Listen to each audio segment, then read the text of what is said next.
Hey there guys, how's it going? So it is the 13th of October, and with every single month comes a brand new Organization 13 event and banner, and this month may introduce to you Luxord Plus. This medal is pretty friggin' cool. We're going to talk about it in a second, but first of all we're going to go back in time a little bit to the previous 5 High Squad Challenge medals.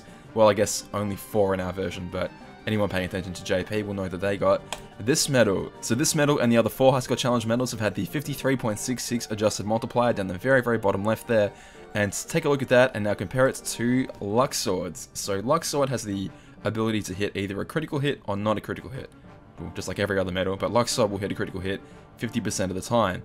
They've done studies, 60% of the time it works every time. That doesn't make sense. When he doesn't, his multiplier at 7 stars fully gilted will be 38.61, and when it's gilted will be 57.62. That is the highest in the game, 50% of the time. It works every time. So that's pretty good. That's not bad at all. It's pretty still impressive, and even if it doesn't hit a critical hit, it's still more powerful than pretty much all the all-target medals hitting at their most amount of damage against one target. So it's still respectable damage, just obviously not the insane peaks that the single target medals can hit. So what do I think about it? I think it's pretty freaking good. Obviously in PvP it's not going to be your most reliable tool because again, you probably do want to hit the higher end of the multiplier, like your max damage as consistently as often as possible. But if you were to go into, I don't know, let's say you've hit your wall, you've really hit your complete wall, let's say you're at the border of, I don't know, 1,999 and 2,000, and you can't break through into the top 2,000. And you're like, okay, well, what if I use my Luxord? And I've got 5 chances, and I know if I could potentially get a critical hit on my Luxord, that could squeeze me up in damage. And just enough, to break through to that next barrier, or whatever the barrier happens to be. It might be worth the try. Again, it won't be like consistent overall damage output, but 50% of the time, it could be that little extra boost that you need. And now, I don't know your particular setups, but, it could be enough. And then maybe you'd switch back to a more consistent setup afterwards, because obviously you only have either 5 or 10 tries a day, but enemies effectively have as many tries as they possibly want against you, because infinite amount of people can challenge you in one day, it seems like. Anyway, that's PvP, but PvE content, effectively we have unlimited tries, right? As long as there's a 0 AP campaign going on, which there is more often than there isn't. Let's say there's a new Organization 13 event next month, let's say it's against Marluxia.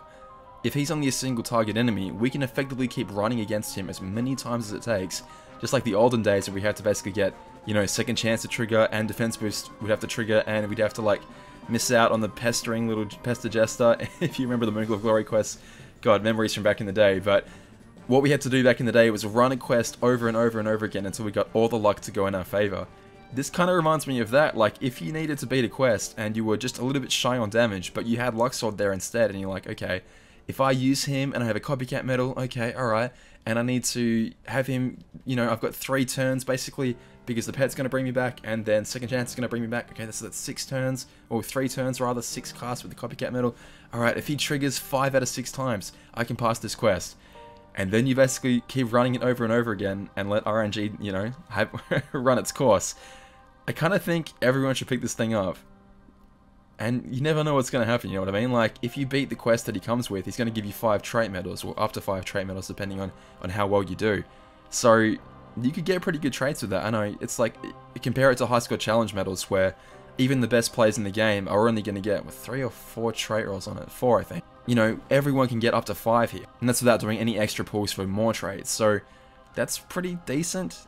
5 traits is a chance of getting something good, with the ground or extra attack or even aerial. Like, again, if we're talking more of a PvE medal, aerial's still pretty good as well. In terms of his buffs, he actually gives you +7 to general attack, +7 to magic, +7 to reverse at 6 and at 7 stars, which is very respectable. In terms of random target medals that actually buff you, those are few and far between, so I'm extremely happy to add this thing to my team just because I have very little in the way of buffing reverse random target medals, so I'm very certainly going to be adding this thing to my team.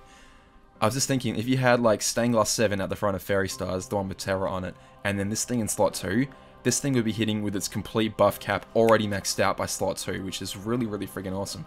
I'm just sort of thinking of like a hypothetical build I could make, but I didn't actually pull for Terror, so that's neither here nor there. It does 7 hits, so not particularly useful for high score challenges, but again, that's not really its function. And yeah, I just think it's a really sick medal, guys. So I'm going to keep this one short because I have to get ready for the event, and I've got a wedding to go to in an hour and a half. So if I can try and squeeze a little bit of this event out before I have to go to that, that'd be sick. If you don't see the event till tonight, well then I didn't make it in time. But let me know what you think, guys. Are you going to pull for this guy, or are you going to leave him? Are you going to skip him? If you have tier 8 fairies and you're thinking like, I didn't get very good rolls on my high score challenge, random target medals, I don't know. It's a gamble, of course, because if you pick him up and get crappy traits, well then that didn't really particularly help you out either. But I don't know, it's only like 11 and a bit thousand jewels, you know, 5 pulls on him. Again, the banner is garbage, and I'm really still pretty disappointed about that.